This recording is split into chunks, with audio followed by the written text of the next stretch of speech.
வினோத்தோட இயக்கத்தில் அனிருத்தோட இசையில் விஜய், பூஜா ஹெக்டே, மமிதா பைஜு, பாபி தியோலோட நடிப்பில் உருவாகி இருக்க ஜனநாயகன் படம் பார்த்தீங்கன்னா 2026 வருஷம் ஜனவரி 9ஆம் தேதி ரிலீஸ் ஆக இருக்கு.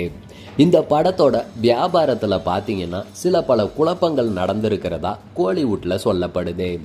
முதல்ல இந்த படத்தை பார்த்தீங்கன்னா ஒரே ஒரு விநியோகஸ்தருக்கே மொத்தமாக வித்துடுறதுக்கு தயாரிப்பு நிறுவனம் சம்மதம் சொல்லி இருக்காங்க. ஆனால் அந்த விநியோகஸ்தர் பேசினபடி அட்வான்ஸ் தொகையை கொடுக்கலையாம். இதனால் விஜயை வச்சு படம் தயாரித்த முன்னணி தயாரிப்பு நிறுவனம் ஒன்று இந்த படத்தோட தயாரிப்பு நிறுவனத்துக்கு ஆலோசனையை சொல்லிட்டு இருக்காங்களாம். ஜனநாயகன் படத்தை கன்னட தயாரிப்பு நிறுவனம் தயாரிக்கிறதால அவங்களுக்கு இங்க இருக்க வியாபார நெளிவு சுழிவுகள் தெரியலன்னு சொல்லப்படுது. அதனால இங்க இருக்க தயாரிப்பு நிறுவனம் சொல்றத மட்டும்தான் அவங்க செயல்படுத்திட்டு இருக்காங்களாம்.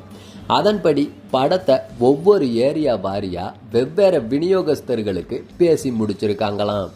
அந்த தொகை எவ்வளவு அப்படிங்கிறது இன்னும் ரகசியமாக தான் இருக்குன்னு சொல்லப்படுது. ஆனால் அதுக்குள்ள விஜய் சார்பிலான ஐடி விங் பார்த்தீங்கன்னா படத்தோட வியாபாரம் 120 கோடிக்கு நடந்துடுச்சு, தமிழ் சினிமாவில் முதல் சாதனை அப்படின்ட்டு பில்டப் கொடுக்க சொன்னதா சொல்கிறாங்க. விஜயோட கடைசி படம் அப்படிங்கிறதாலையும் ஏற்கனவே ரிலீஸ் ஆன சிங்கிளுக்கு பெரிய வரவேற்பு இல்லை அப்படிங்கிறதாலையும் இனி படம் பற்றி வர்ற அப்டேட்டுகளுக்கு பெரிய பெரிய பில்டப் இருக்குன்ட்டும் சொல்லப்படுது.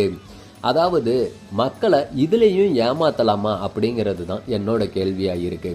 ஏற்கனவே லியோ படம் பார்த்தீங்கன்னா 600 கோடிக்கும் மேலே வசூல் பண்ணிடுச்சு அப்படின்ட்டு வாயிலேயே வடை சுட்டு மாட்டினாங்க.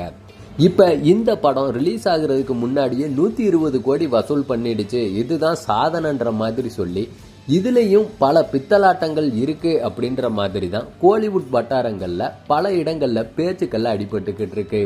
பொறுத்திருந்து பார்ப்போம் ஜனநாயகன் எங்கே போய் முடிய போகுதுன்றத.